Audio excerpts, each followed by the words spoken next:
নানান চ্যালেঞ্জ আর সংকটকে সামনে রেখে অন্তর্বর্তীকালীন সরকারের সামনে এখন সবচাইতে বড় দায়িত্ব একটি নির্বাচন অনুষ্ঠিত করা। যেই নির্বাচন এবং সংস্কার দুটো একসাথে চলবার কথা ছিল, সেই সংস্কার আমরা কতখানি দেখেছি কিংবা কতখানি সংস্কার কাজে গিয়েছে, রাজনৈতিক দল থেকে শুরু করে জনসাধারণের মনে সেটি নিয়ে যেমন আলোচনা সমালোচনা আছে, তেমনি অন্তর্বর্তীকালীন সরকারের সামনে যে চ্যালেঞ্জগুলো আছে সেই চ্যালেঞ্জকে উতরে গিয়ে সুষ্ঠু একটি নির্বাচন বর্তমান বাংলাদেশের রাজনৈতিক প্রেক্ষাপটে করা কতখানি কঠিন হতে যাচ্ছে, সেই সব কিছু নিয়ে আজকে আলোচনা করতে চাই। সংস্কার ও নির্বাচনে নিয়ে আজকের জেডএসআরএম নিবেদিত দেশ সাম্প্রতিকে আপনাদের সবাইকে স্বাগত জানাচ্ছি। আমি তাসনুভা তন্নি।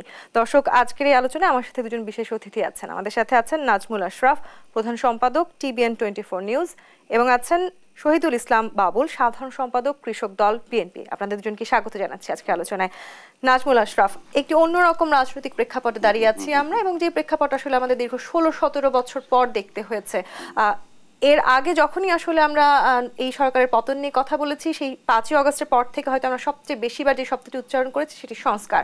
এবং সংস্কার নিয়ে যখন আমরা আলোচনা করছি, একটি সুষ্ঠু নির্বাচনের পথে আমাদের এগোতেই হবে, এর কোনো বিকল্প নেই।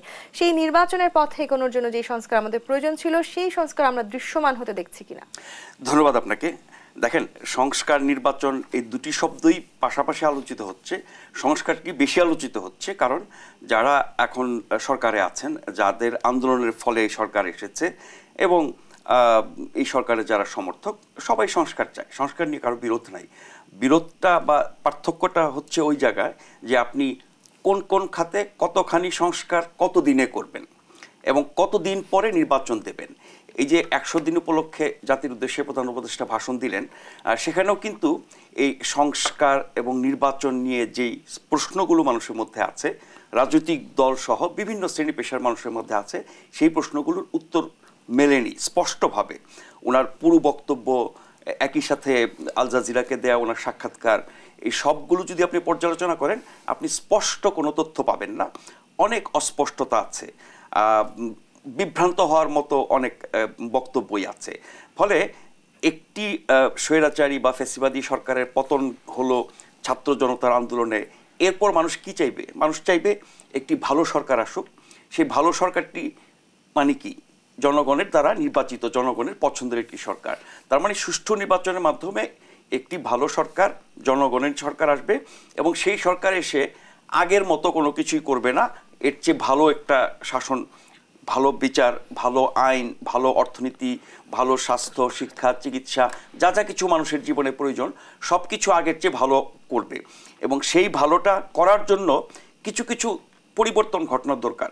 রাষ্ট্র ব্যবস্থা, আইনি ব্যবস্থা, প্রশাসনিক ব্যবস্থা, বিচার ব্যবস্থা, অর্থনৈতিক ব্যবস্থা, সব ক্ষেত্রে সেই সংস্কারগুলোর জন্য অনেকগুলো কমিশন হয়েছে। সেই কমিশনগুলো কাজ করছে। তারা ডিসেম্বর-জানুয়ারির মধ্যে প্রতিবেদন দেবে, তারপরে রাজনৈতিক দলগুলোর সাথে আলোচনা হবে, তারপরে সিদ্ধান্ত হবে যে কোন কোন খাতে কতটুকু সংস্কার হবো।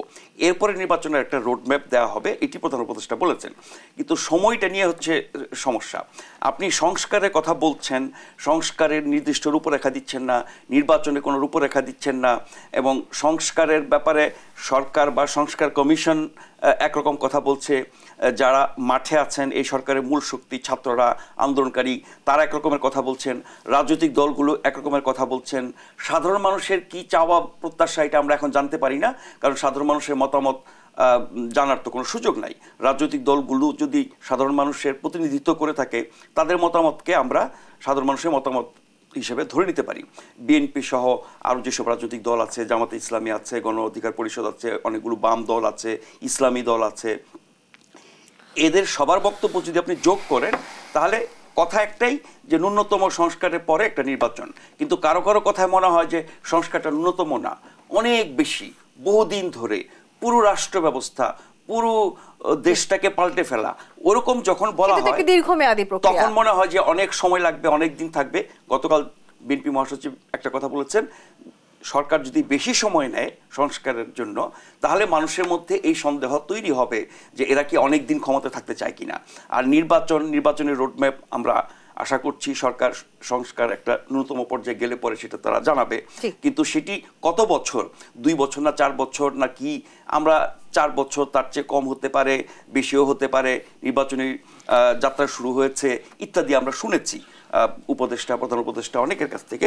আজকে আইন উপদেষ্টা খুবই গুরুত্বপূর্ণ ব্যক্তি উপদেষ্টা পরিষদের, তিনি বলেছেন যে সুষ্ঠু নির্বাচনের জন্য যতটুকু সংস্কার প্রয়োজন তারপরে আমরা নির্বাচন দেব, এবং তিনি এটা বলেছেন উপদেষ্টা পরিষদে যারা আছেন তারা সবাই এই কাজটা যত দ্রুত সম্ভব শেষ করে যার যার পেশায়। সরকার বারবার বলার চেষ্টা করছে নির্বাচন আয়োজনেই তারা সর্বোচ্চ গুরুত্ব দেওয়ার চেষ্টা করছে। নির্বাচন আয়োজনের গুরুত্বের কথা বলেন, কিন্তু এখন পর্যন্ত কাজ যা বা বিভিন্ন বক্তব্য পর্যালোচনা করলে কিন্তু নির্বাচনের গুরুত্বটা বোঝা যায় না, সংস্কারের গুরুত্বটাই বেশি বোঝা যায়। রাজনৈতিক দল এবং মানুষের কাছে সাধারণ মানুষের মতামত যদি তাদের মাধ্যমে আমরা ধরে নেই, বা বিভিন্ন শ্রেণী পেশার মানুষ গণমাধ্যমে যা দেখি, সামাজিক মাধ্যমে যা দেখি, তাতে করে একটা সুষ্ঠু নির্বাচনের মাধ্যমে একটা জনগণের সরকার প্রতিষ্ঠিত করা, এইটা হচ্ছে মানুষের মূল চাওয়া বা দাবি। এখন যারা বলেন যে কোনো সংস্কার ছাড়া বা ব্যাপক মাত্রার সংস্কার ছাড়া যদি আমরা নির্বাচন করে আরেকটা সরকার প্রতিষ্ঠিত করি, তাহলে তো আগের মতো আবার ফ্যাসিবাদী শাসন, আপনার অগণতান্ত্রিক শাসন বা স্বৈরাচারী শাসন কায়েম হবে। এটা হওয়ার কোনো সুযোগ নাই। আওয়ামী লীগের 16 বছরের শাসনের পরে যে পতন হয়েছে, এখন যে অবস্থা তাদের, এই ইতিহাস দেখার পরে আমার মনে হয় না আগামী 20, 30, 40 বছরে কোন রাজনৈতিক দল ওই কাজ করতে যাইবে। আর যদি বলেন যে সংস্কার পরিবর্তন এগুলো ছাড়া নির্বাচন করে কোনো লাভ নাই, সেজন্য লোকজন আন্দোলন করে নাই, জীবন দেয় নাই, এটা আবার একটা মানে ভুল ব্যাখ্যা। কেন? কারণ আন্দোলনটা শুরু হয়েছিল বৈষম্য বিরোধী ছাত্রদের আন্দোলন, কোটার জন্য। আস্তে আস্তে সেটা যখন ব্যাপক নির্যাতন হত্যাকাণ্ড হলো, তখন তারা এক দফা আন্দোলনে গেছে। এখন অনেক কিছু জুড়ে দেওয়া হচ্ছে আন্দোলনের লক্ষ্য উদ্দেশ্যের সাথে, যেগুলো আন্দোলনের লক্ষ্য উদ্দেশ্য চোখের সামনে কদিন আগে মাত্র ঘটেছে, এগুলো আমাদের জানা, গণমাধ্যমে আছে। এই জায়গাটিতে আমি আসতে চাই, কিন্তু শহীদুল ইসলাম বাবুল, আমরা নির্বাচন এবং সংস্কার নিয়ে যখন আলোচনা করছি, নানান চ্যালেঞ্জ আছে, সেটি যেমন সত্যি, তেমনি নির্বাচন কার্যক্রম দৃশ্যমান না হলে অন্তর্বর্তীকালীন সরকারের প্রতি মানুষের আস্থা কমবে, সেটিও খানিকটা সত্যি। বিএনপির মতো বড় রাজনৈতিক দল তারা বারবার বলছে তারা একটি নির্বাচনী রোডম্যাপ চাইছে, এবং অনেক নেতাকর্মীদেরকে আমরা এটিও বলতে শুনেছি যদি ডিসেম্বরের মধ্যে রোডম্যাপ না আসে তাহলে রাজপথে আন্দোলন নামার বিষয়ে আমরা শুনেছি। সেটি কতখানি সত্যি? রাজপথে আবারও যদি আন্দোলন শুরু হয় বাংলাদেশের জন্য সেটি কতখানি সুখকর? এক্স্যাক্টলি আপনি যেটা বললেন এবং নাজমুল আশরাফ যেটা বলল, মানে একই কথা। আসলে আমাদের তো অনেক অভিজ্ঞতা হলো, আমরা এই ফিট দেখলাম, ওই ফিট দেখলাম, গণতন্ত্র দেখলাম, গণতন্ত্রের নামে গণতন্ত্রের মৎসব দেখলাম, গণতন্ত্রের নামে স্বৈরতন্ত্র দেখলাম, ফ্যাসিবাদ দেখলাম, সবই দেখলাম, 1/11 দেখলাম। এখন আবার আরেকটা অন্তর্বর্তী সরকার আমরা দেখছি। বলে না যে ঘরপোড়া গরু সিঁদুরে মেঘ দেখলেই ভয় পায়। আমাদের অনেক ভয় এদেশের মানুষের, দীর্ঘকাল এদেশের মানুষ অধিকার বঞ্চিত। 15 বছর কম সময় না, একটা জাতি রাষ্ট্রের মানুষের জীবনে হয়তো অনেক বড়, কম সময় না কিন্তু অনেক বড় সময়, এবং একটা জাতি রাষ্ট্রের জন্য এই 15 বছর মানুষ ভোট দিতে পারছে না, মানুষ মৌলিক অধিকার থেকে বঞ্চিত, আমার প্রতিষ্ঠানগুলো ধ্বংস হয়ে গেছে। এখন আপনি আবার আরেকজন অনির্বাচিত সরকার, আপনি এসে সবকিছু ধোঁয়াশা, সবকিছু অস্পষ্ট, সবকিছু মানে 100 দিন চলে গেছে সরকারের, 100 দিন। আমরা আগের যে কেয়ারটেকার সরকারগুলো দেখতাম যে 90 দিনের মধ্যে, 80 দিনে, 85 দিন, 87 দিনের মধ্যে তারা ভোটের ব্যবস্থা করতো। ঠিক আছে, সেটা একটা ব্যবস্থা, এটা আবার অন্য একটা ব্যবস্থা, আমরা বুঝতে পারি, কিন্তু আমরা বলিনি যে 3 মাসের মধ্যে আপনি ভোট দিতে পারেন। আবার বিএনপিকে মিসগাইড করে, যৌক্তিক সময় দিতে চেয়েছে, হ্যাঁ যৌক্তিক সময় দিতে চেয়েছি, কেউ বলেনি। এটাকে নিয়ে আবার কেউ কেউ পরিহাস করেন, কেউ কেউ যে কি বিএনপি একটা কি ওই মানে ইসের মতো, ওই মানে বিয়ে পাগলা বুড়োর মতো খালি ভোটের কথা কয়, নির্বাচনের কথা কয়, এরকম একটা ব্যাপার তাচ্ছিল্য করছে অনেকে। বিএনপি কেন এত ভোটের নিয়ে পাগল হয়ে গেছে, হ্যাঁ অস্থির হয়ে গেছে? অস্থির হয়নি আমরা, মানে এই ভোটের আকাঙ্ক্ষাই কিন্তু মানুষের এই আন্দোলনের নির্যাস। আপনি যদি মানে এই আন্দোলনের মানুষের মতামত আপনি নেন, সেই মতামত কিভাবে নেবেন? আপনি বলতে পারেন যে না, তারা সব সংস্কার করে ভোটের জন্য নির্বাচন হয়, কি গণ অভ্যুত্থান হয় নাই, মানুষ রক্ত দেয় নাই আর একটা সরকারকে আনার জন্য, বিএনপিকে আনার জন্য, এইটা কোনো বক্তব্য হতে পারে? আপনারা খানিকটা চাপে আছেন যদি আসলে অন্যান্য রাজনৈতিক দলগুলোর মধ্যে মাথাচাড়া দিয়ে ওঠে, আপনাদের নির্বাচনে জয়ী হওয়ার সম্ভাবনা নিয়ে কি বিএনপি খানিকটা চাপে আছে? শোনেন, রাজনীতি একদিনের ব্যাপার না তো ভাই, রাজনীতি দীর্ঘদিনের প্র্যাকটিসের ব্যাপার। এদেশের মানুষ সবাই চিনে, অনেক প্রচেষ্টা আমরা দেখেছি, 1/11 কিংস পার্টির প্রচেষ্টা দেখেছি, অনেক এসেছে, অনেক গিয়েছে, দল ভাগ হয়েছে, বিএনপি ভাগ হয়েছে, আওয়ামী লীগ ভাগ হয়েছে, সবই হয়েছে। আমরা তো দেখলাম এই রাজনীতির বর্তমান কি, অতীত কি, ভবিষ্যৎ কি, সবই আমাদের দেখা আছে। আমরা কোনো অস্থির হইনি। আমরা মানুষ যেই স্পিরিট, যেই নির্যাস এই আন্দোলনের, সেটা হলো গণতান্ত্রিক সমাজ, কল্যাণ রাষ্ট্র, মানবিক রাষ্ট্র, বৈষম্যহীন সমাজ। সেই সমাজ এই সরকারের দ্বারা পূরণ করা সম্ভব না, হচ্ছে না। এদের কোনো জবাবদিহিতা তো নাই। এরা কার কাছে জবাবদিহি করবে আপনি বলেন? এদের কি ম্যান্ডেট আছে বা এরা কি গণভোট নিয়েছে? তারপরে আমরা তাদেরকে সমর্থন করছি। হ্যাঁ, আস্থা কতক্ষণ আছে, কতটুক থাকবে, এটা আপনি কি কিভাবে বলবেন? আস্থা কতদিন ছিল, কতদিন থাকবে, আর কতদিন থাকবে না, এর তো কোনো এর মাপকাঠিটা কি, পারতটা কি? বিএনপি কি তাহলে নিশ্চিত যে নির্বাচন হলে বিএনপি জয়ী হবে? সেই নিশ্চয়তা না, নিশ্চিত হওয়ার দরকার নাই। বিএনপি নির্বাচন চেয়েছে, আওয়ামী লীগের সময় চেয়েছে, সবসময় বলেছে একটা গ্রহণযোগ্য নির্বাচন, যেই নির্বাচনে মানুষের মতের প্রতিফলন হবে। বিএনপি আসবে না কে আসবে এটা তো নিশ্চিত করে বলার দরকারও নাই, প্রয়োজনও নাই। হ্যাঁ, তো আমরা একটা, আর রাজনৈতিক দল আপনি যেটা বলেছেন হোক, একটা উন্মুক্ত পরিবেশ আছে, এখন তো রাজনীতি কেউ কাউকে বাধা দিচ্ছে না।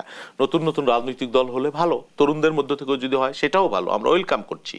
কিন্তু এটাকে কেন্দ্র করে আপনি প্রলম্বিত করছেন, 100 দিন চলে গেল, আপনি একটা রূপরেখা দিতে পারছেন, আপনি একরকম বলছেন, আরেকজন আরেক রকম বলছে, আইন উপদেষ্টা একরকম বলছে, তারপরে সরকারের যে দুর্বলতাগুলো আমরা দেখছি নানান ক্ষেত্রে নানানভাবে, এই সরকারের ব্যর্থতার দুর্বলতার দায়ভার আমার পরও আসে, কারণ আমাদের আন্দোলনের ফল এই সরকার। কিন্তু সফল করতে হলে আপনাদের সহযোগিতা প্রয়োজন। আমরা কিন্তু সহযোগিতা করছি, সমর্থনও তুলে নেইনি, তাদের বিরুদ্ধে বিক্ষোভেরও ডাক দিইনি, কিন্তু তাদের ব্যত্যয়গুলো তো আমরা দেখছি, তাদের কাজের গতিটা আমরা দেখছি। তাদের এই উপদেষ্টা মনোনয়ন বিতর্কিত অনেক ব্যাপার, বয়সজনিত ব্যাপার, অনেকে মানে নিজের শরীরের ভারে নুজো হয়ে গেছে, এগুলো একটা ব্যাপার আছে। এগুলো না হলেও পারতো। আমাদের ইউনুস সাহেব উনি এক মেসি ম্যারাডোনা, এটা হলে তো হচ্ছে না। আমাদের অনেক সমস্যা। এই জায়গাটিতে নাজমুল আশরাফ, আবারও আপনার কাছে আসি। এই যে আসলে উপদেষ্টা কারা হচ্ছেন সেটি নির্বাচনে একটি বড় বিতর্ক আমরা দেখেছি দীর্ঘদিন ধরে, সেরকম আসলে আপনার কি মনে হচ্ছে না কোনো না কোনো কারণে অন্তর্বর্তীকালীন সরকার যখন বড় কোনো রাষ্ট্র সিদ্ধান্ত নিচ্ছে বা কোনো ধরনের এই ধরনের সিদ্ধান্ত নিচ্ছে, রাজনৈতিক দলগুলোর সাথে তাদের এক ধরনের দূরত্ব তৈরি হয়েছে সেই সিদ্ধান্ত নেওয়ার ক্ষেত্রে? অবশ্যই দেখেন, এই সরকারটি এসেছে কিন্তু সবার সমর্থনে, মানে পতিত শক্তি ছাড়া বাকি সবার সমর্থনে, রাজনৈতিক অরাজনৈতিক সব, আন্দোলনকারী ছাত্ররা তো বটেই। কিন্তু আপনি দেখেন এখন এই সরকারের সাথে আন্দোলনকারীদের কিন্তু নানান ক্ষেত্রে বিরোধ আমরা দেখি, রাজনৈতিক দলগুলোর বিরোধ দেখি, নানা শ্রেণী পেশার মানুষের মতবিরোধ দেখি। তার মানে 5ই অগাস্টে গণঅভ্যুত্থানের পরে যে একটা জাতীয় ঐক্য তৈরি হয়েছিল পতিত শক্তি ছাড়া, সেই ঐক্যটা কিন্তু এখন নাই। নানান জায়গায় বিরোধ, মতভেদ ইত্যাদি আছে। হ্যাঁ, মত পার্থক্য থাকতে পারে, কিন্তু মাঝে মধ্যে সেটা কিন্তু খুব তিক্ত অবস্থায় চলে যাচ্ছে, ফলে ওই ঐক্যটা নষ্ট হচ্ছে। এখন আপনি যা কিছু করতে চান, সংস্কার বলেন, নির্বাচন বলেন, যা কিছু আপনি লক্ষ্য অর্জন করতে চান, তার জন্য জাতীয় ঐক্য দরকার। জাতীয় ঐক্যের জন্য মূলত রাজনৈতিক দলগুলোর সাথে একটা ঐক্য দরকার। রাজনৈতিক দলগুলোর সাথে সেই ঐক্য তো হচ্ছে না, সংস্কারের ব্যাপারে হচ্ছে না, স্পষ্টভাবে নির্বাচনের ক্ষেত্রে হচ্ছে না। এখন যদি বলা হয় ন্যূনতম সংস্কারের পরে নির্বাচন, এই কথাটি আমরা নানানভাবে শুনি। তা ন্যূনতম সংস্কার বললে নির্বাচন সংক্রান্ত যা কিছু, সেটাকে আপনি প্রথম শর্ত হিসেবে ধরবেন। একটি সুষ্ঠু নির্বাচনের জন্য কি দরকার? একটা ভালো নির্বাচন কমিশন দরকার, ভালো প্রশাসন দরকার, ভালো পুলিশ বাহিনী দরকার। এই তিনটা ভালো হলে পরে একটা ভালো নির্বাচন হওয়া সম্ভব। দ্বিতীয়ত হচ্ছে নির্বাচনের সাথে সংশ্লিষ্ট অথবা দৈনন্দিন জীবনের সাথে সংশ্লিষ্ট আপনার আইনের শাসন, বিচার ব্যবস্থা। তার মানে বিচার বিভাগ, আইনের শাসন, আইনের প্রয়োগ, আপনার হচ্ছে মানুষের জীবনের নিরাপত্তা, প্লাস ভালো নির্বাচনের জন্য যা কিছু করা, এটুকু করার পরে কিন্তু আপনি একটা নির্বাচন দিতে পারেন প্রায়োরিটি অনুযায়ী, আসলে আমাদের অগ্রাধিকার অনুযায়ী। কিন্তু এখন যদি আপনি চিন্তা করেন যে 47-এ আমরা স্বাধীন হইলাম, না 71-এ স্বাধীন হইলাম, নাকি 24-এ স্বাধীন হইলাম, আমি যদি ওই লক্ষ্যমাত্রা অর্জন করতে চাই, তাহলে কিন্তু 50, 100, 200 বছরে হবে না, ওখানে জাতীয় ঐক্যমত হবে না। এবং আমরা দেখি সংস্কারের আড়ালে এমন সব কথা বলা হয়, সরকারের দিক থেকে না বললেও সরকারের শক্তি, সরকারের সমর্থক, সরকারের পরামর্শদাতা, সরকারের ভিত্তি, ওইভাবে যদি চিন্তা করি, অনেক পক্ষ থেকে আমরা কিন্তু এই কথাগুলো শুনি, যেখানে ইতিহাস নিয়ে নাড়াচাড়া, ইতিহাসের মানে পাতা উল্টে দেওয়ার চেষ্টা, ইতিহাসকে অস্বীকার করার চেষ্টা, 53 বছরে সব কিছু জিরো করে দেওয়ার চেষ্টা। এসব লক্ষ্য যখন আমরা শুনতে পারি, তখন মনে হয় যে এই সরকার তো যেনতেন সরকার না, এটা তো শুধু নির্বাচনের জন্য বা একটা ভালো অবস্থা তৈরি করে জনগণের হাতে ক্ষমতা ছেড়ে দেওয়ার জন্য না, তারা আরও অনেক কিছু করতে চায়। আবার আমরা বিদেশি নানান তৎপরতা যখন শুনি, আমেরিকার ভূমিকার কথা শুনি, পাকিস্তানের ভূমিকার কথা শুনি, বিভিন্ন দেশি বিদেশি ষড়যন্ত্রের কথা শুনি, তখন মনে হয় যে না, এর কোনো শেষ নাই, আল্লাহ জানে কতদিন কি হবে, অনেক আশঙ্কা আছে। আমি একটা কথা বলে শেষ করি, সেটা হচ্ছে যে আপনার ভালো নির্বাচন কিন্তু কোনো কিছু না করেও করা সম্ভব। মানে এখন যে রাষ্ট্র ব্যবস্থা আছে, আইনি ব্যবস্থা, বিচার ব্যবস্থা, প্রশাসনিক ব্যবস্থা, সব কিছু ঠিক রেখেও ভালো নির্বাচন সম্ভব। তার প্রমাণ আমরা 91 করেছি, আমরা 96 করেছি। আমি পরে দুটো নির্বাচন, আগে দুটো নির্বাচন খারাপ ছিল, আমি পরে দুটাকে ধরলাম না। 91, 96 নির্বাচন ভালো হয় নাই। 91 থেকে 96 এবং 96 থেকে 2001 যে দুটি সরকার ছিল, তারা খারাপ সরকার ছিল বাংলাদেশে, বাস্তবতায় কেউ বলবে না।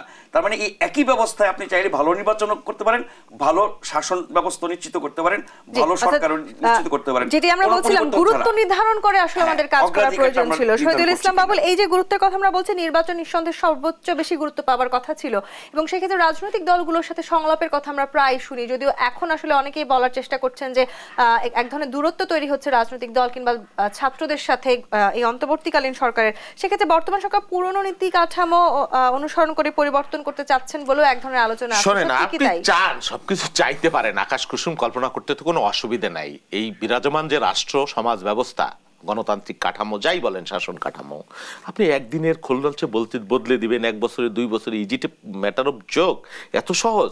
শোনেন, আপনি ব্যক্তিগত জীবনে একজন ভালো একাডেমিশিয়ান হতে পারেন, আপনি একজন ভালো গাইয়ে হতে পারেন, একজন ভালো খেলোয়াড় হতে পারেন, আপনি একজন ভালো শাসক হবেন। 18 কোটি মানুষের এটা ব্যক্তিগত অভিজ্ঞতার ব্যাপার আছে, রাষ্ট্র পরিচালনা, আপনার ধৈর্যের ব্যাপার আছে, আপনার কি টেম্পারের ব্যাপার আছে, আপনি কতটুকু ধারণ করতে পারেন, তারপরে আপনার কাজের গতির ব্যাপার আছে, আপনার শরীরের ব্যাপার আছে, অনেকগুলো ব্যাপার ফ্যাক্টর এখানে কাজ করে। একটা রাজনৈতিক দলের নানা শ্রেণী, নানান ধরনের বয়সের, নানান জ্ঞানের, নানান মাত্রার লোক থাকে বড় একটা বৃহৎ পরিপূর্ণ রাজনৈতিক দলে।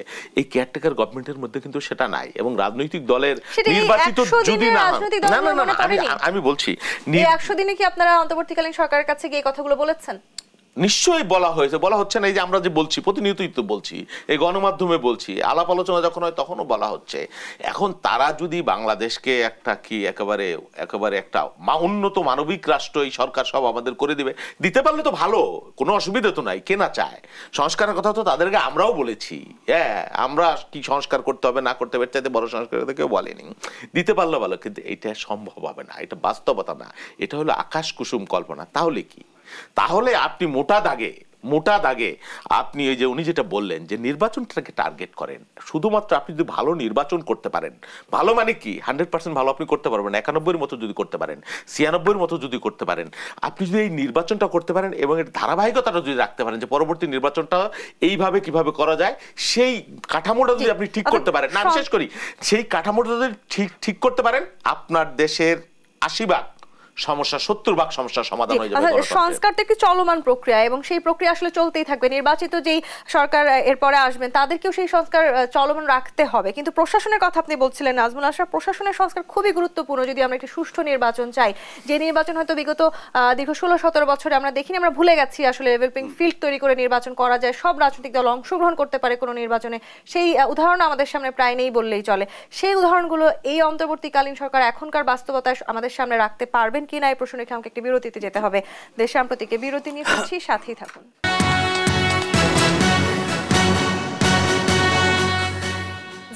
দেশ সাম্প্রতিক দেখছেন। নাজমুল আশরাফ, প্রশ্ন রেখে বিরতিতে গিয়েছিলাম। আমরা সংস্কার নিয়ে যখনই কথা বলছি, খুবই গুরুত্বপূর্ণ একটি সংস্কার প্রশাসনের সংস্কার, যেই সংস্কার নিয়ে অনেক বিতর্ক চলছে। একটি সুষ্ঠু নির্বাচন যদি আমরা করতে চাই সেক্ষেত্রে অবশ্যই প্রশাসনের সংস্কার প্রয়োজন। লেভেল প্লেইং ফিল্ড তৈরি করতে হলে প্রশাসনের সংস্কার প্রয়োজন। যদি আমরা সবগুলো রাজনৈতিক দলের অংশগ্রহণ নিশ্চিত করতে চাই সেক্ষেত্রেও প্রশাসনের সংস্কার প্রয়োজন। সেই সংস্কার আমরা কতখানি দৃশ্যমান হতে দেখলাম? প্রশাসনিক সংস্কার কমিশন একটা হয়েছে, কিন্তু এখন সরকার পরিচালনার জন্য যেই পরিবর্তনগুলো দেখছি সেগুলো ব্যক্তির পরিবর্তন। একে বাদ দাও, একে আনো, একে অবসর থেকে নিয়ে আসো, একে অবসরে পাঠাও, একে ওএসডি বানাও, একে ট্রান্সফার করো, এরকম হচ্ছে। মানে 3-4 ধাপ নিচ থেকে এনে উপরে বসিয়ে দেওয়া, মানে ব্যক্তির রদবদল। যেটি আমরা তত্ত্বাবধায়ক সরকারের অধীনে যখন নির্বাচন হতো তখন তত্ত্বাবধায়ক সরকার এসে এরকম ব্যক্তির পরিবর্তন করতো, তারা তো সিস্টেমের পরিবর্তন করে নাই। এখন আমাদের প্রশাসনিক ব্যবস্থা, শুধু প্রশাসনিক না, আমাদের প্রশাসনিক ব্যবস্থা, আইনি ব্যবস্থা, বিচার ব্যবস্থা, সব কিছুই তো সে ব্রিটিশ আমলের এবং সেই ভাবে আমরা চলছি। তো আপনি যদি এর আমূল সংস্কার ঘটাতে চান তাহলে আমলাদেরকে জবাবদিহিতার আওতায় আনতে হবে, আমলাদেরকে জনপ্রতিনিধিদের অধীনস্থ রাখতে হবে, আমলাদের আপনার কাজের স্বচ্ছতা নিশ্চিত করতে হবে। এগুলো যে ব্যবস্থা আপনার আছে, আপনার দুর্নীতি দমন কমিশন আছে, আপনার আইন আছে, আপনার বিচার বিভাগ আছে, আপনার সব কিছু আছে, এগুলো প্রয়োগ হয় নাই। যত আইন বাংলাদেশের আছে তার যদি সুষ্ঠু প্রয়োগ হয় অনেক কিছুই বদলে যাবে। তাহলে শুধু কি আমলাদের জবাবদিহিতা নিশ্চিত করতে হবে নাকি অন্তর্বর্তীকালীন সরকার যারা আছেন তাদেরও জবাবদিহিতা নিশ্চিত করা খুব প্রয়োজন ছিল? সারা বছর তো আমরা রাজনীতিবিদদের জবাবদিহিতার কথাই বলি, এরপর হয়তো আমরা ব্যবসায়ীদের জবাবদিহিতার কথা বলি, কিন্তু আমলাদের জবাবদিহিতা, আমলাদের বিচার, আমলাদের শাস্তি কতখানি হয়? কোনো একটি দুর্নীতির ঘটনায় কতখানি রাজনীতিবিদরা দায়ী, একজন মন্ত্রী বা এমপি বা একজন নির্বাচিত প্রতিনিধি দায়ী, আর কতখানি প্রশাসনের ব্যক্তিরা দায়ী যদি হিসাব করেন, সে তুলনায় জেলে বেশি কারা যায়, শাস্তি বেশি ভোগ করে কারা, পালিয়ে যায় কারা, সবই রাজনীতিবিদরা। আবার রাজনীতিবিদদেরকেই মানুষ বেছে নেয়। ফলে এই যে প্রশাসনে যারা থাকেন তাদের হাতে রাষ্ট্রের ক্ষমতা কুক্ষিগত থাকে, এবং এই আমলাদেরকে কেউ বদলাতে চায় না, বদলানোর সাহস পায় না, বাংলাদেশে কোনো সরকারই করে নাই। তাদেরকে তুষ্ট করে সবাই চলে এবং তারা সেই শক্তিটাকে কাজে লাগায়। ফলে ওইখানে সংস্কার করতে গেলে অনেক কিছু করার দরকার হয়তো, কিন্তু আমি আবারও বলছি, যদি সরকার খানিকটা দৃশ্যমান হতে দেখেছেন, এখন আমি প্রশাসনের মধ্যে কিছু দেখছি না। আমি সংস্কারের ব্যাপারে একটা কথা বলে শেষ করি। আমরা ১/১১ সরকারকে কিন্তু সংস্কার করতে করতে এরপরে যা করেছে, সংস্কারের নামে রাজনীতি বাদ দেয়, বিরাজনীতিকরণ করে, -2 ফর্মুলা করে, কিংস পার্টি তৈরি করে, শেষ পর্যন্ত সংস্কার শব্দটি ওই সরকার আমলে একটি গালিতে পরিণত হয়েছিল। আমরা চাই না এই সরকারের আমলে সংস্কার যাতে গালিতে পরিণত না হয়। ফলে বেশি বেশি সংস্কার না বলে যতটুকু প্রয়োজন ততটুকু করে যদি আমি নির্বাচনের দিকে যাই, শোনেন সমাধান কি? আমরা ফ্যাসিবাদ থেকে গণতন্ত্রে ফিরতে চাই, এটাই তো লক্ষ্য। গণতন্ত্র যে লক্ষ্য না, এটা তো কেউ বলবে না। তো আমার গণতন্ত্র যদি লক্ষ্য হয়, তাহলে আমার প্রথম লক্ষ্য হবে নির্বাচন। নির্বাচনের মাধ্যমে গণতন্ত্র যাব। গণতন্ত্র যদি সঠিকভাবে চর্চা হয়, তাহলে আমার জবাবদিহিতা থাকবে, আমার জনগণের প্রতিনিধিত্ব থাকবে, সুশাসন থাকবে, আমার সুবিচার থাকবে, ন্যায় বিচার থাকবে, আইনের শাসন থাকবে, সবকিছু নিশ্চিত হবে গণতন্ত্রের সঠিক চর্চা হলে। গণতান্ত্রিক ধারায় যখন নির্বাচনের কথা বলছি শহীদুল ইসলাম বাবুল, ঠিক সেই সময় সেই নির্বাচন সাংবিধানিকভাবে হবে সেটিও আমরা প্রত্যাশা করতেই পারি, কিন্তু সংবিধান সংস্কার নিয়ে এই মুহূর্তে তুমুল বিতর্ক চলছে, বিশেষ করে রাজনৈতিক দল সাথে অন্তর্বর্তীকালীন সরকার সংবিধান কতখানি সংস্কার হবে, আদৌ হবে কিনা, সেটি নিয়ে একটি বড় বিতর্ক আছে। এই যে সবকিছু বজ্র আটনি ফসকা গেরোর মতো হচ্ছে আর কি। মানে প্রথম থেকেই কিছু ভুল ভ্রান্তি তো হয়েছে আমার মনে হচ্ছে। বিপ্লবী সরকার হবে, তার একটা ঘোষণাপত্র থাকবে যদি হয়, আবার আপনি সংবিধান মানছেন, কিছু মানছেন না, হ্যাঁ, নানান ধরনের একটা গোজামিল অন্তমিল আমরা দেখি। হ্যাঁ, এইটা কাম্য ছিল না। সংবিধান আপনি পুরো বাতিল করবেন না, নতুন করে লিখবেন না, এই করবেন, এইটা আপনি নির্বাচিত পার্লামেন্টের উপরে কেন ছাড়ছেন না? দিন তো বদলাইছে, আমরা অনেক দেখেছি।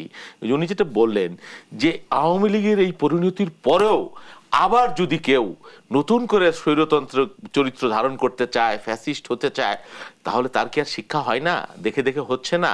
সেই জন্য গণতন্ত্র কেন বলা হয় যে প্র্যাকটিসের ব্যাপার, দেখে দেখে দেখে। ওই যে গণতন্ত্রের বিকল্প কেন বলে যে অধিকতর গণতন্ত্র, এটা তো একটা গবেষণালব্ধ ব্যাপার। এখন আপনি নিজে আপনার মতামত যদি আপনি চাপিয়ে দিবেন, আপনি সব খোল নলসে বদলাই দিবেন, আপনি আমার দুধ আর মধুর নহর দিয়ে দিবেন, এই চিন্তা করা অবান্তর, এটা সম্ভব হবে না। পরে শেষে ওই যে সবের রাতের ভাগ্যের মতো আর কি, গৈরহ সব একেবারে আগে যা ছিল তাই হবে, এরকম না হোক। হ্যাঁ, এরকম না হোক। আমরা সত্যিকার অর্থে আমি বলি ওনাদের পরিবর্তনে আপনারা আপনাদের আলোচনায় বসার কথা ছিল অন্তর্বর্তীকালীন সরকারে, সেই আলোচনা কি আলোচনা হচ্ছে? আলোচনা তো আমাদের উপর ডিপেন্ড করছে না। আমাদেরকে যখনই ডাকা হচ্ছে আমাদের পক্ষ থেকে, আমাদের নীতি নির্ধারণী পরিষদ জানছে এবং আমরা কি আলোচনা করছি সেটা তো ওপেন। হ্যাঁ, আমাদের বক্তব্য, সেটি তো রাজনৈতিক দল হিসেবে আপনারা যা করছেন, কিন্তু রাষ্ট্র সংস্কারের ক্ষেত্রে রাজনৈতিক দলের সাথে অন্তর্বর্তীকালীন সরকারের যে আলোচনা, বা যেটিকে আসলে আমরা সংলাপ বলি, বাংলাদেশের ইতিহাসে সংলাপের যদিও এজেন্ডা ভিত্তিক আলোচনা হতে হবে যে আমরা কি এই বিষয়ে সংস্কার করতে চাই, বা আমাদের এই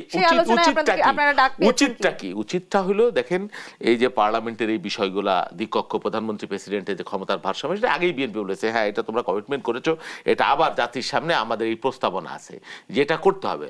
বা আমাদের এই কি ওই প্রধানমন্ত্রী এবং প্রেসিডেন্টের ভারসাম্য, 2 টার্মের বেশি একই ব্যক্তি প্রধানমন্ত্রী হতে পারবে না, এটা তো আমাদের দলের পক্ষ থেকে আমরা বলেছি। এর আগে তো কেউ বলেনি। আপনার একটা ন্যাশনাল রিকনসিলিয়েশন যেটা বলা হয়, জুডিশিয়াল কমিশন তৈরি করা, হ্যাঁ, তারপরে আপনার পার্লামেন্টের উচ্চ কক্ষ, নিম্ন কক্ষ তৈরি করা, এবং কিছু সংস্কার কিন্তু অলরেডি শুরু হয়ে গেছে। আজকে রাতে পার্টির ভারপ্রাপ্ত চেয়ারম্যান তারেক রহমানের জন্মদিন, আজকে 19 তারিখ দিবাগত রাত 12টায় পার্টির পক্ষ থেকে এখনো প্রেস রিলিজ দিয়ে বলা হয়েছে যে জন্মদিনে কোনো উৎসব আয়োজন চলবে না, কোনো কেক কাটাকাটি এগুলো চলবে না। এটা তো একটা সংস্কার, বড় রকমের সংস্কার। পার্টির পক্ষ থেকে কোনো পোস্টার, লিফলেট, দেওয়াল নোংরা করা শহরে এগুলো চলবে না, এবং সেগুলো অপসারণ করার জন্য দলের পক্ষ থেকে সাব কমিটি করে দেওয়া হয়েছে। এটা তো পরিবর্তনের রাজনীতি। পর্যন্ত নির্বাচনের পরেও আপনারা এই সংস্কারগুলো মেনে চলবে? নির্বাচনের পরে কি আবার বড় করে কেক কেটে আচ্ছা, মনে যদি না রাখি, ধরলাম মনে রাখছি না আমি, তাইলে ওই যে শেখ হাসিনা তো 15 বছর পরে কুইট হয়ে গেল, এবং মানে কিভাবে কুইট হলো আপনি দেখলেন। হয়তো নাইলে 10 বছর আমি চালাবো, এই তো যদি বিএনপি না রাখে 10 বছর পরে তো বিএনপির এই পরিণতি কেউ চাবে? ক্ষমতা শোনেন, মানুষের শক্তি তো বারবার প্রমাণিত হয়েছে, সেটা আওয়ামী লীগও দেখলো, বিএনপিও দেখলো, উপদেষ্টারাও দেখছে, আপনিও দেখছেন, আমিও দেখছি। তো নিজে জেনে শুনে শোনেন, আমাকে আপনি কি ভয় দেখাবেন? মানে আমি ইসের কাছে কি অগ্নিগিরির কাছে জ্বলতে শিখেছি, আমাকে আর জ্বালাবার ভয় দেখিয়ে লাভ নাই। হ্যাঁ, বৃষ্টির কাছ থেকে কান্না শিখেছি, আমাকে আর কান্নার ভয় দেখে, আমি এই পিঠও দেখেছি, ওই পিঠও দেখেছি, নির্যাতন নিপীড়নের স্টিম রোলার কি হয় সেটাও দেখেছি, এবং তার ফল কি হয় সেটাও আমি দেখেছি। আমি ক্ষমতাও দেখেছি, আমি মানে দুর্দমনীয় একটা অপশক্তির বিরোধী চলনে বলনে আচরণে অ্যাক্টিভিটিসে কর্মকাণ্ডে আপনি নিশ্চয়ই আশাবাদী হবেন, এবং এই বিএনপিকে আপনি সব সমর্থন করবেন। আমরা অনেকটা পরিশীলিত হতে দেখেছি রাজনৈতিক দলগুলোকে ইতিমধ্যে। নাজমুল আশরাফ, রাজনৈতিক দলগুলো যেমন নিজেদের মাঝে সংস্কার নিয়ে আসছে, আমরা আশা করব যারা আসলে এই মুহূর্তে রাষ্ট্র চালাচ্ছেন তারাও একটা বড় ধরনের সংস্কার নিজেদের মাঝে আনবেন।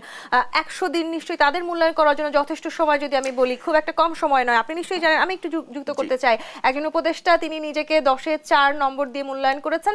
সেটি হয়তো আওয়ামী লীগ সরকারের আমলে হলে আমরা দেখতে পেতাম একজন মন্ত্রী বা একজন রাজনীতিবিদ তিনি 10-এ নিজেকে 20 দিয়ে দিয়েছেন, সেক্ষেত্রে হয়তো কম নম্বর দেওয়া আমাদের জন্য ভালো। সেটিকে আপনি কিভাবে মূল্যায়ন করবেন? না, আইন উপদেষ্টার আজকের পুরো বক্তব্য আমি শুনেছি, উনি খুব চমৎকারভাবে বলেছেন।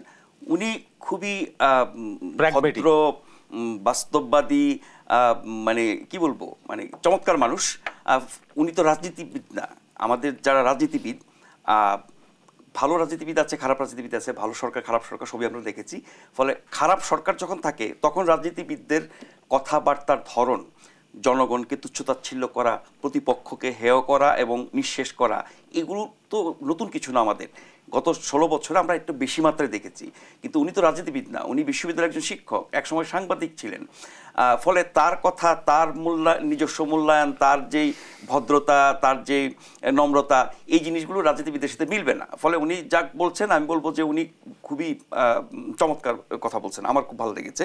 কিন্তু আপনি বলছিলেন যে 100 দিন কাজের মূল্যায়ন আমরা করছি বেশ কয়েকদিন ধরে। 100 দিন খুব বেশি না খুব কম, আমি সেই বিচারে যাব না। 100 দিনে অনেক কিছু হয়েছে, যেই বিরূপ পরিস্থিতিতে তারা দায়িত্ব নিয়েছে এবং যা কিছু তাদেরকে মোকাবেলা করতে হচ্ছে, সেই জায়গায় 100 দিনে যা করেছেন আমি এগুলোকে কোনো অংশে কম নাম্বার দেব না। কিন্তু 100 দিন পরে আমরা জানতে পারলাম না আপনারা কি করবেন। আপনার লক্ষ্যমাত্রা ঠিক করতে 100 দিন কিন্তু অনেক বেশি। মানে আপনি কি করবেন, কতদিনে করবেন, এটা ঠিক করতে আপনার 100 দিন লাগলো বা 100 দিনও আপনি দিতে পারছেন না, এটা একটা ব্যর্থতা। কিন্তু 100 দিনে অন্যান্য যা কাজ করেছেন দেশ পরিচালনার জন্য অনেক বড় সাফল্য। এখানে একটি প্রশ্ন আমি করতে চাই, এই যে আমরা বারবার বলছি 100 দিন যথেষ্ট সময় ছিল এবং আমরা কি করতে চাইছি অন্তর্বর্তীকালীন সরকার, অন্তত সেটি আসলে আমাদের চোখের সামনে থাকার কথা ছিল। শহীদুল ইসলাম বাবুল, এই যৌক্তিক সময়ের কথা যতবার বিএনপি বলেছে, সেই যৌক্তিক সময় পেরিয়ে গিয়ে সেই যৌক্তিক সময়টা অযৌক্তিক সময়ে রূপান্তর হচ্ছে কিনা সেটা একটি প্রশ্ন। উত্তর নিব, একটি বিরতি নিয়ে ফিরতে হবে। দর্শক, দেশ সাম্প্রতিক বিরতি নিয়ে ফিরছি, সাথেই থাকুন।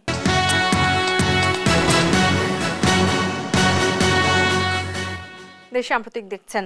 শহীদুল ইসলাম বাবুল, আপনারা যে সময় আসলে সংস্কার জন্য দিতে চেয়েছেন, সেই যৌক্তিক সময় অযৌক্তিক সময় হয়ে যাচ্ছে কিনা, কিংবা এই সরকারের আমল যদি আসলে দীর্ঘায়িত হয়, নির্বাচন যদি বিলম্বিত হয়, কোনো না কোনো কারণে আসলে আবারও সেই বুমেরাং পদ্ধতিতে আমরা চলে যাবো? হ্যাঁ, হতে পারে। বললাম না, যে ঘর পোড়া গরু সিঁদুরে মেঘ দেখলেই ভর পায়। আমরা জাতি রাষ্ট্র হিসেবে নানান ধরনের ভার্নারে বলে একটা বাস্তবতার মধ্যে আমরা গেছি। এই সরকার কিন্তু দুর্বল সরকার, আপনাকে মনে রাখতে হবে।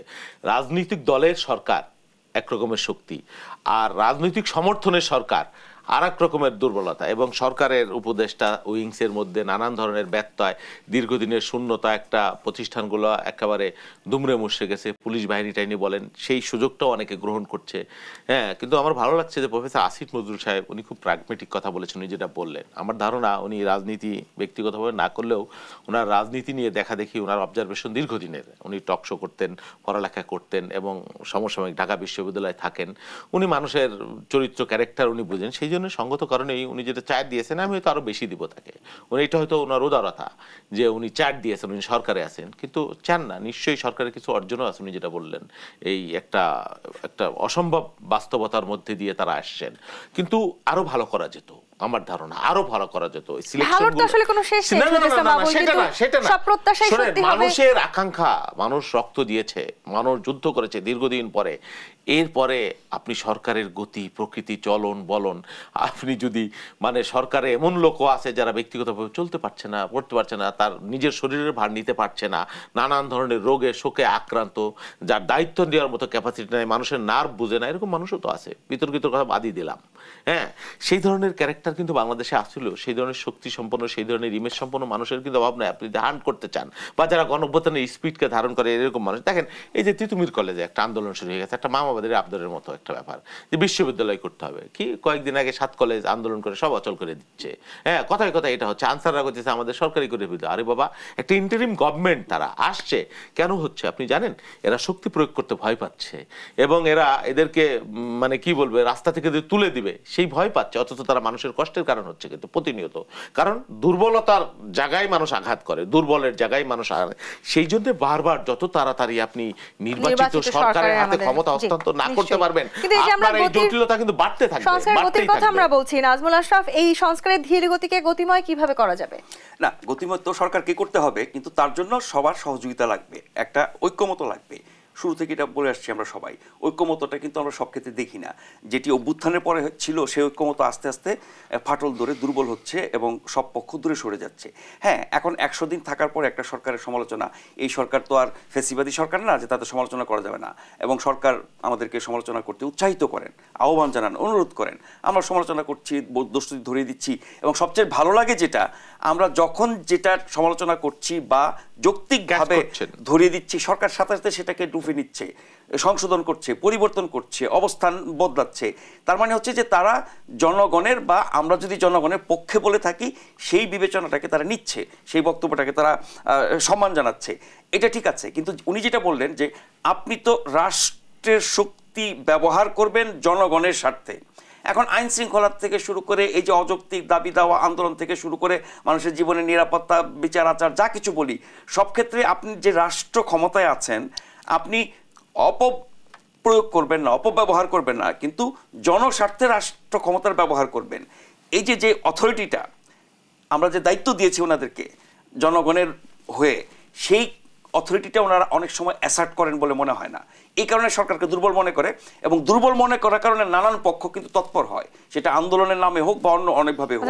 আমরা অন্তর্বর্তীকালীন সরকারকে আরেকটু শক্তিশালী ভূমিকায় আসা প্রয়োজন, অবশ্যই শক্তিশালী ভূমিকা আসা উচিত, এবং সেটা যৌক্তিক এবং জনস্বার্থে আইনগতভাবে অন্যায় মনে হবে না, কোনো নির্দিষ্ট পক্ষ, মহল, ব্যক্তির প্রতি আক্রোশ থেকে না। মানে রাষ্ট্র আপনাকে কেন ক্ষমতা দেয়, আপনাকে কেন রাষ্ট্র পরিচালনার দায়িত্ব দেয়, তার মানে আপনাকে দায়িত্ব দিয়েছে, সাথে সাথে আপনাকে কর্তৃত্ব দিয়েছে।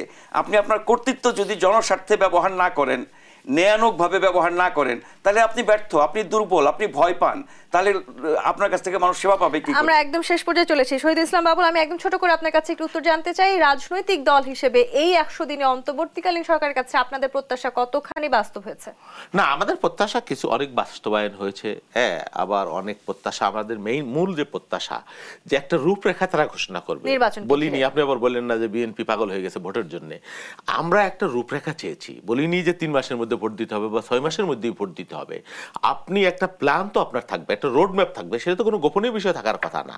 হ্যাঁ, ওপেন আপনি করে দেন, হতে পারে তার সাথে ব্যত্যয় হতে পারে, আপনি যে করবেন এটা তো আপনার রোড ম্যাপ কি বা পরিকল্পনা, এটা তো অ্যাপ্রক্সিমেট, হ্যাঁ, এটা আপনার টার্গেট, গোল, এটা আপনার বাজেটের ক্ষেত্রেও তাই হয় যে আমি এটা আয় করবো, এটা ব্যয় করবো, আপনার থাকবে না সেটা?